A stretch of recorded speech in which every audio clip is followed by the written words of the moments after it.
Chapter 1. The Monument Street Drop. The humid air in southwest Baltimore felt like a wet wool blanket. In a derelict warehouse off West Pratt Street, the flickering fluorescent lights hummed with the sound of impending chaos. Amari leaned against a rusted pillar, his hand gripping the cold steel of his service weapon. Beside him, Jabari was chewing on a toothpick, looking far too relaxed for a man about to bust a multi-million-dollar drug ring. "You think these tin cans can actually hold the weight?" Jabari whispered, nodding toward the line of sleek, humanoid robots standing motionless in the center of the room. "It's genius," Amari grunted. "Real Robots Inc. thinks they're shipping security tech to the port. They don't know the local crews hollowed out the chassis to pack 40 kilos of pure Colombian snow in the chest plates." Suddenly, the heavy bay doors creaked open. Zuri walked in, her boots clicking sharply on the concrete. She wasn't just another face in the crew. She was the strategist, the one who knew how to bridge the gap between the street and the tech. She looked at the robots with a cold, calculating gaze. "The shipment is late," she snapped, her voice echoing. "If those Jump Street boys show up before we move this product, everybody in this room is a ghost." Chapter 2. The Undercover Hitch. Across the street, perched on the roof of a liquor store, two figures watched through high-powered thermal scopes. They were the Tracker Unit, specialized freelancers hired to shadow the shipment. Janko and Schmidt, fresh off their 22 Jump Street assignment and looking entirely out of place in Southwest Bmore, were arguing about their disguises. "I'm telling you, the street smart mechanic look works," Janko hissed, adjusting a grease-stained cap. "You look like a Mario brother had a midlife crisis," Schmidt retorted. "Look, Zuri is moving. That's the signal." The duo watched as the robots, the real robots, models, suddenly hissed to life. Their eyes glowed a menacing crimson. These weren't just containers anymore, they were programmed to defend the cargo. Below them, a fleet of black SUVs pulled up. Out stepped Malik, Dante, and Kay Slay, the muscle of the operation. The air turned electric. The profanity-laced orders from the street began to fly as the heavy lifting started. Chapter 3. Blood and Battery Acid. Move it, you worthless scraps of junk," Malik yelled, shoving a 400-pound robot toward a loading ramp. The robot chirped, a high-pitched, mechanical sound, and then its arm shot out, pinning Malik against the wall. The programming had been tampered with. It wasn't just a mule, it was a weapon. "Amari, Jabari, the tech is glitching," Zuri screamed, drawing a customized chrome pistol. The warehouse erupted into a cacophony of gunfire and grinding gears. Amari and Jabari dived behind a stack of crates as the robots began to return fire with integrated wrist cannons. The Tracker team on the roof realized the mission had gone from a drug bust to a war zone in seconds. "We need the heavy gear," Jabari shouted over the roar of an explosion that sent bricks flying onto Wilkins Avenue. "These things are loaded with coke and programmed to kill anything with a heartbeat." Chapter 4. The Wilkins Avenue Blitz. The warehouse wall didn't just crumble, it disintegrated. One of the real robots, its chassis bulging with vacuum-sealed bricks of cocaine, walked through the brickwork like it was wet cardboard. It stepped onto Wilkins Avenue, its optical sensors sweeping the dark street. "Target acquired," the machine's voicebox crackled, a distorted, terrifying baritone. It leveled its arm, and a hail of 9mm rounds shredded a parked car where Dante was trying to take cover. "Dante, get the damn van," Zuri screamed, her voice cutting through the mechanical roar. She stood in the middle of the chaos, firing her chrome .45 with surgical precision, aiming for the hydraulic joints of the rogue machines. Amari and Jabari were pinned. "This ain't 21 Jump Street anymore, man," Jabari yelled, reloading his magazine. "These things are armored. We're shooting at tanks filled with blow." From the shadows of an alley, the Tracker, a man known only as Coulter, finally made his move. He didn't use a gun, he used an electromagnetic pulse, EMP, charge he'd rigged from scavenged tech. He tossed the puck-sized device into the street. A blue wave of energy rippled out, short-circuiting the lead robot's legs. It hit the asphalt with a bone-shaking thud, the chest cavity bursting open to reveal white powder scattering across the Baltimore pavement. Chapter 5. High-speed junk. The EMP only bought us 10 seconds. The tracker shouted, emerging from the smoke. Jenko and Schmidt came screaming around the corner in a beat-up silver minivan, the engine whining in protest. "Get in if you want to live," Jenko hollered, leaning out the window while firing a submachine gun wildly into the air. Zuri didn't hesitate. She grabbed a duffel bag of product and vaulted into the sliding door. Amari and Jabari followed, diving over the seats as Malik and Kay Slay pulled up in a blacked-out SUV right behind them. The chase was on. 2 police cruisers, sirens wailing, turned onto the block, but they weren't prepared for what happened next. The remaining 3 robots didn't stop. They began to sprint, clunky, terrifying mechanical gallops, reaching speeds of 40 miles per hour, chasing the minivan down toward Cathedral Street. "They're faster than the car," Schmidt screamed, staring at the rearview mirror. "Why are the drug robots faster than the car?" Chapter 6. The Overpass Standbill. The pursuit slammed into the heart of Southwest B. More. Dante, driving the SUV, tried to ram one of the robots into a concrete pylon under the highway overpass. The machine caught the front bumper of the SUV with its bare hands, the metal shrieking and twisting. "Mother!" Malik's curse was cut off as the robot flipped the entire SUV like it was a toy. The vehicle tumbled, sliding sparks across the road before exploding in a fireball that lit up the night sky. Inside the minivan, the air was thick with the smell of burnt rubber and cheap air freshener. Zuri looked at Amari, her eyes cold. She knew he was a cop. She'd known since the moment they met at the docks. "You think you're taking me in?" she hissed, pressing the barrel of her gun against his ribs while the minivan swerved to avoid a mechanical fist coming through the roof. In this city, the only thing that matters is who's left standing when the batteries die. Jabari, sitting in the front, turned around with a grin that didn't reach his eyes. "Babe, at this rate, the only thing left standing is gonna be a pile of scrap metal and a whole lot of evidence." Suddenly, the minivan's roof was ripped off entirely. One of the robots was standing on top of the moving vehicle, its red eyes staring directly down at them. Chapter 7. Rowhouse Roulette. The minivan slammed into a row of parked cars on S. Mount Street, sending a shower of glass across the sidewalk. The robot on the roof was thrown forward, crashing through the front window of an abandoned rowhouse. "Out! Everybody out!" Amari yelled, kicking his door open. He grabbed Zuri by the arm, not out of care, but to keep his primary suspect in sight. Jabari tumbled out the other side, his tactical vest shredded. The neighborhood was a maze of narrow alleys and crumbling brick. Schmidt and Jenko were coughing through the smoke of the deployed airbags. "This is a tactical nightmare," Schmidt wheezed, clutching a laptop that was still somehow tracking the robot's GPS pings. "It's Baltimore, baby," Jabari spat, checking his sidearm. "The alleys are our home turf. The robots? They're too wide for the shortcuts." From the shadows of a nearby rooftop, Kay Slay appeared, his silhouette framed by the moon. He wasn't dead from the crash, he was hunting. He leveled a heavy-duty sniper rifle, but not at the cops.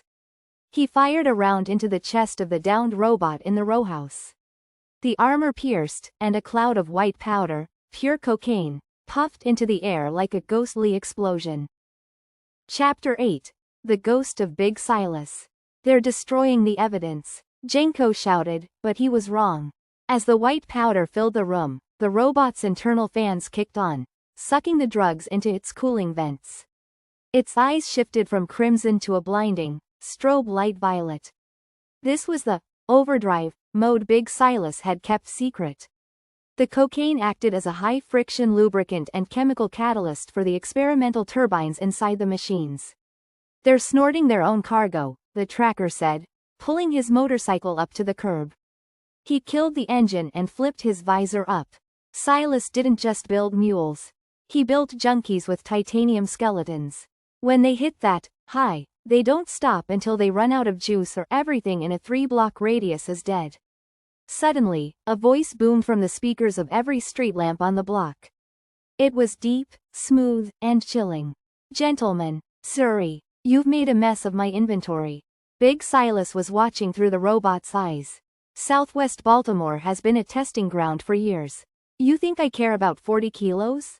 That's chump change. I'm selling the aggression. Chapter 9.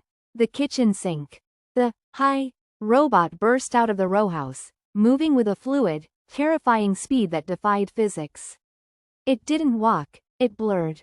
It slammed into Kay Slay's position, collapsing the entire porch roof. Amari, move, Zuri yelled. For a split second, the criminal and the cop were in sync. She tossed him a high-yield incendiary grenade she'd been hiding in her boot.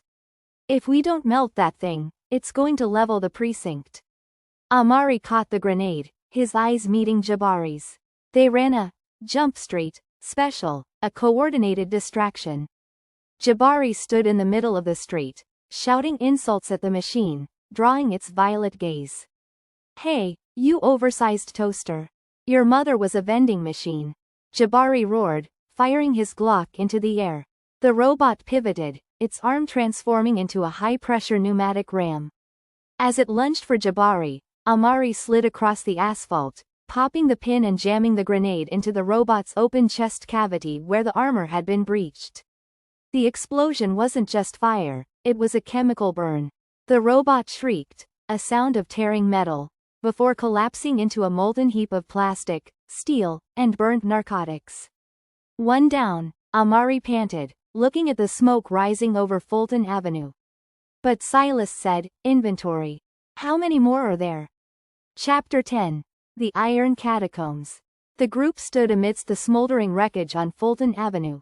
The air was thick with the acrid scent of burnt silicon and high-grade chemicals. The tracker checked a handheld scanner, his face illuminated by the flickering green interface. Silas isn't broadcasting from a tower, he muttered. The signal is coming from underground. Deep. There's a massive power draw originating beneath the B&O Railroad Museum. Amari looked at Zuri. She was reloading her .45, her face a mask of cold fury. The old roundhouse, she said. There's a network of freight tunnels from the 1800s that never made the maps. Silas must have converted them into a factory. Great, Jabari groaned, wiping blood from a cut over his eye. So we're going into a dark hole filled with drug-fueled Terminators. This is exactly how I wanted my Friday night to go. I had tickets to the O's game, man. Jenko and Schmidt were busy raiding the back of a nearby abandoned police cruiser for heavier hardware. We got tactical shotguns and breaching charges, Jenko announced, looking way too excited. Let's go bust some bolts. Chapter 11. Under the roundhouse. They entered through a rusted service hatch near the museum's perimeter. The descent was steep, the air growing colder and smelling of damp earth and machine oil. As they reached the bottom, the tunnel opened into a massive, high-tech cavern. Row after row of real robots stood on assembly lines. These weren't the mules they had fought on the street. These were sleek, blacked-out tactical models, their limbs reinforced with carbon fiber. Look at the vats, Schmidt whispered, pointing his flashlight.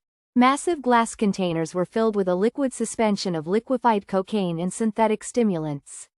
He's not just shipping it anymore. He's using it as a coolant and an overclocking fluid for the processors. It's a perfect loop, Amari realized. The drugs power the machines that protect the drugs. Silas isn't a dealer, he's an architect of a new kind of war. Suddenly, the lights flared to life, a blinding, surgical white. Big Silas appeared on a massive wall of monitors, his face scarred and his eyes hidden behind dark glasses. Welcome to the future of Baltimore, he purred. No more corners, no more snitches, just cold, efficient commerce. Chapter 12. The Meat Grinder. Commerce this, Jabari yelled, opening fire on the nearest control console. The room exploded into movement. The tactical robots detached from their charging cables, their movements terrifyingly fluid. Unlike the clunky models outside, these moved like professional MMA fighters. One lunged at Zuri, its arm transforming into a high-frequency blade. She spun, narrowly avoiding the strike, and emptied her clip into its sensors. Amari, the mainframe. She shouted over the roar of gunfire. If we don't shut down the central link, These things will just keep rebooting. The tracker was a whirlwind of movement, using a telescopic baton to short-circuit the robot's neck joints. Jenko and Schmidt were back to back, unloading shotguns into the advancing line. It's like 21 Jump Street but with more Terminators. Jenko screamed, grinning like a madman. Amari and Jabari pushed forward, fighting their way toward the elevated command center where Silas's physical body was likely hiding. A massive, 7-foot-tall prototype, the Goliath, stepped into their path. It didn't have guns, it had hydraulic hammers for hands. I got the big guy, Jabari said, cracking his neck. You go find that coward Silas. And Amari? Don't let him talk his way out of this. Chapter 13. The Goliath Protocol. The Goliath prototype was a nightmare of Southwest Baltimore engineering. It didn't just move, it hissed with the pressure of 1,000 pounds of hydraulic force. As Jabari stepped up, the floorboards beneath him groaned. Come on, you overgrown toaster. I've had tougher fights at a Lexington Market fish fry. Jabari roared. He dove between the machine's legs just as a hydraulic hammer smashed the concrete where his head had been a second before. Amari used the distraction to sprint toward the steel stairs leading to the command deck. Behind him, Zuri was a blur of lethal motion, using a combat knife to sever the fuel lines of the smaller tactical droids. White, drug-laced coolant sprayed the walls like digital blood. Amari, wait, the tracker yelled, tossing him a specialized data spike. If you reach the terminal, jam this in. It'll override the command signal and send the overdrive feedback into the power grid. It'll fry the whole damn facility. Chapter 14. The Architect's Perch. Amari kicked the reinforced glass doors of the command center open. The room was silent, a stark contrast to the war raging below. Big Silas wasn't running. He was sitting in a high-backed leather chair, staring at a wall of monitors that showed the chaos in the tunnels. You're late, Detective, Silas said without turning around. The smell of expensive cigars and ozone filled the air. It's over, Silas, Amari panted, leveling his service weapon. The tunnels are surrounded. Your real robots are being turned into scrap metal as we speak. Silas finally turned. He wasn't just a man, he was part of the machine. A neural interface was plugged into the base of his skull, his eyes glowing with the same violet strobe as the robots. Surrounded? Amari, I am the tunnels. I am the grid. Every street lamp in Southwest Baltimore is an extension of my nervous system. Suddenly, the monitors shifted. Silas wasn't just defending his factory, he had activated a scorched earth protocol. Explosives wired into the foundations of the B&O Railroad Museum began to count down. Chapter 15. The Collapse. He's gonna bring the whole museum down on our heads. Schmidt screamed through the comms. He and Jenko were trying to drag a wounded K-Slay toward the exit hatch. Down in the pit, the Goliath had Jabari pinned against a support pillar. A little help here, Jabari choked out, his hands trembling as he held back the robot's massive crushing claw. Zuri didn't hesitate. She grabbed a discarded RPG launcher from a fallen enforcer. Jabari, duck, she screamed. She fired the rocket point blank at the Goliath's waist. The explosion was deafening. The bottom half of the robot stayed standing, but the torso was launched across the room, crashing into the main power transformers. The lights flickered and died. The only illumination came from the red emergency strobes and the sparks of dying machines. Amari, do it now. The tracker's voice cracked over the radio. Amari lunged at Silas, but the villain was faster than a human should be, his movements boosted by the neural link. They crashed through the glass railing, falling 30 feet onto the assembly floor below. As they hit the ground, the first of the demolition charges blew, and the ceiling began to rain dust and heavy timber. Chapter 16. The Dust and the Dark. The air was thick with pulverized concrete and the stinging scent of chemical fire. Amari rolled across the floor, his ribs screaming in protest after the fall. Big Silas stood up with a mechanical jerk, his neck clicking as the neural interface struggled to recalibrate. You're dying for a city that already forgot you, Detective. Silas roared, swinging a heavy steel pipe. Amari ducked, the pipe whistling inches above his head. He didn't fire his gun. The air was too saturated with cocaine dust and gas. One spark would turn the room into a pressure cooker. Instead, he lunged low, tackling Silas into a pool of leaked hydraulic fluid. Meanwhile, Jabari was helping Zuri clear a path through the fallen girders. The main exit is buried, Jabari yelled, shielding his face from a shower of sparks. The freight elevator. Zuri pointed toward a heavy iron platform at the far end of the hall. It leads to the old repair shops on Pratt Street, but it's manual. We need someone to hold the lever.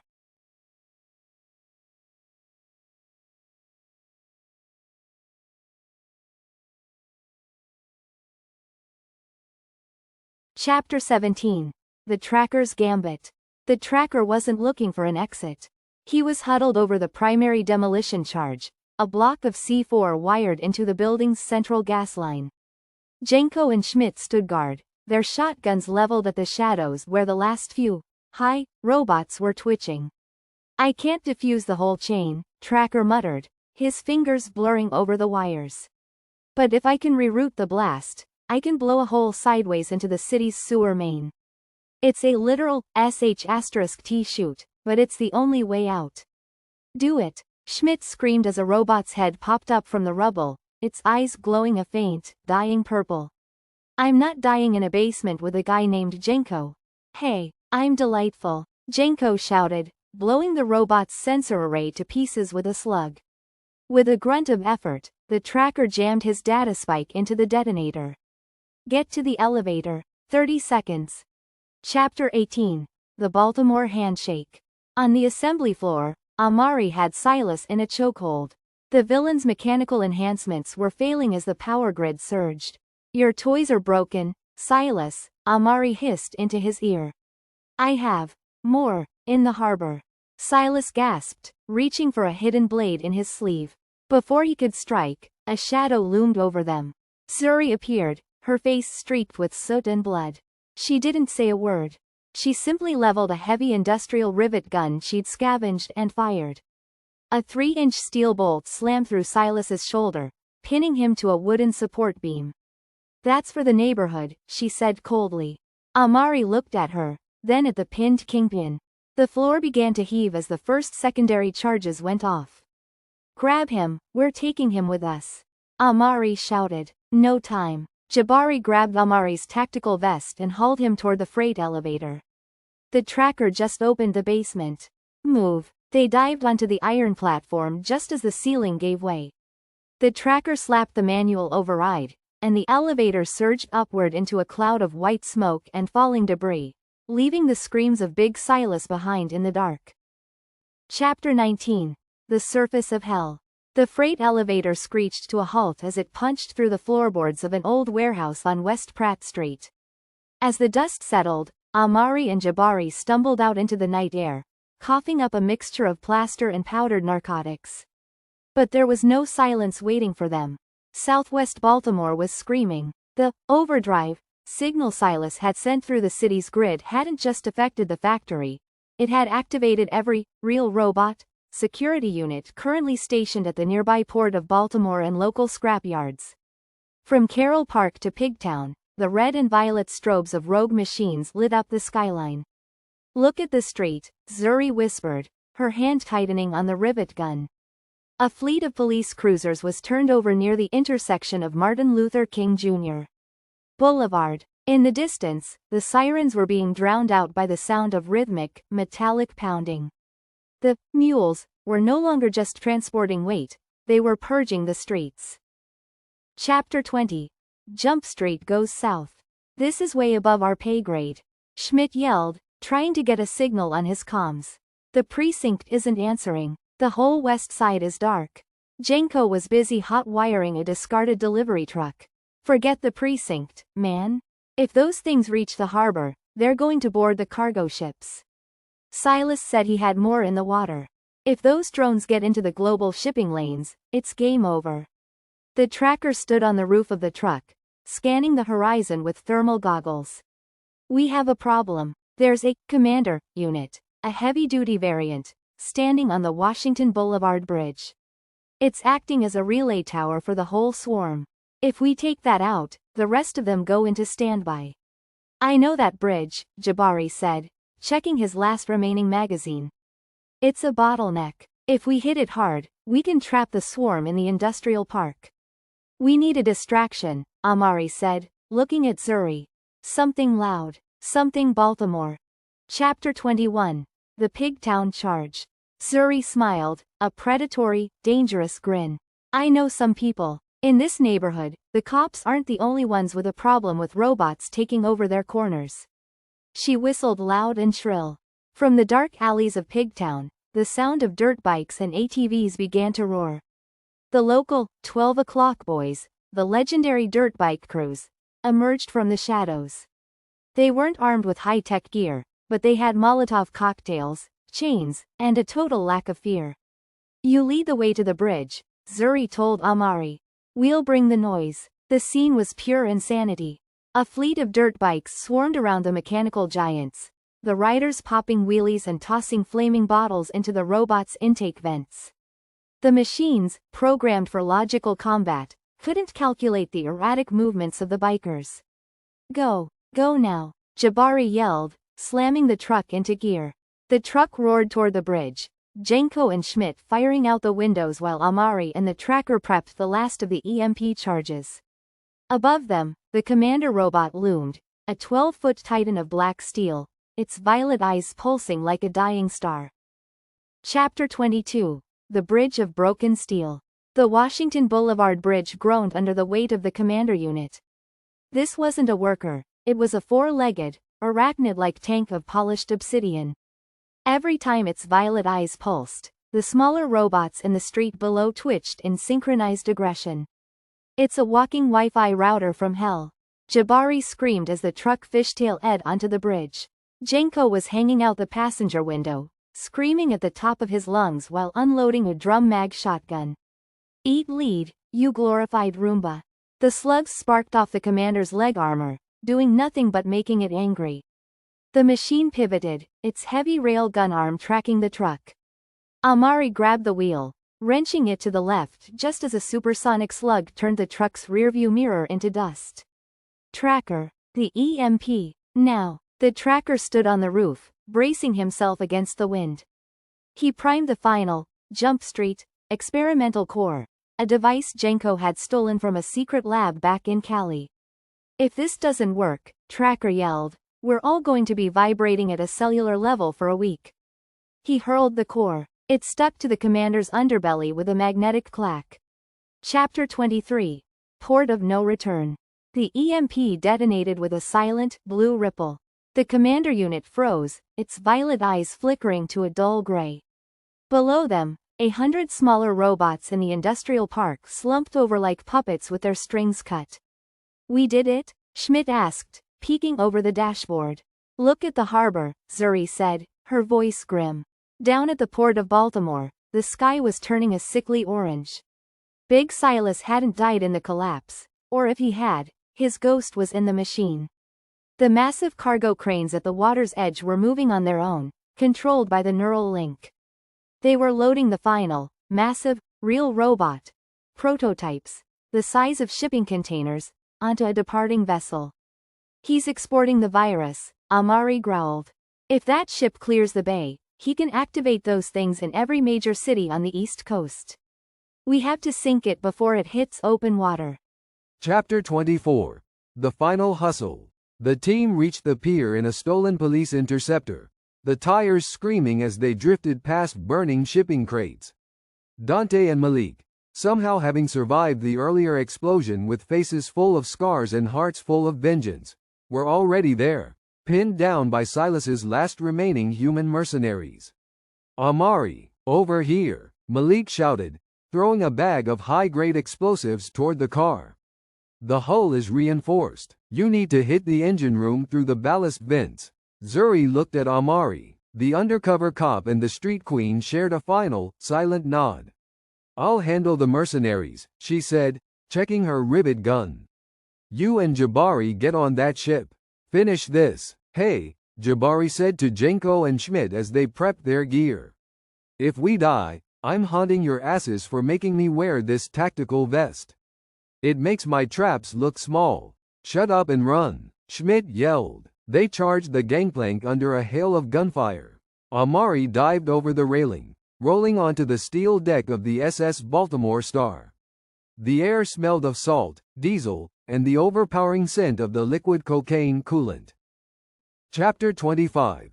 The Big Bang on the Patapsco. The engine room was a cathedral of churning pistons and glowing violet tubes. In the center stood the prime core, a massive vat of the drug catalyst powering the ship's automated systems. Amari and Jabari reached the core just as the ship cleared the harbor bridge. We've got 30 seconds before the GPS locks and we can't stop the autopilot, Jabari yelled, slapping the C-4 onto the pressurized cocaine tanks. Wait, Amari said, looking at the monitors. Big Silas's face appeared one last time, pixelated and screaming. You think you can stop progress? I am the code. I am the high. You're just a dealer with a fancy remote, Silas, Amari spat. He looked at Jabari. On 3, 3, they dived off the stern of the ship, falling 60 feet into the freezing, dark waters of the Patapsco River. Boom! The explosion wasn't just fire. Because of the chemical nature of the cargo, the ship didn't just blow up. It erupted in a blinding, neon-white fireball that turned the night into day. The shockwave sent a wall of water rolling back toward the city.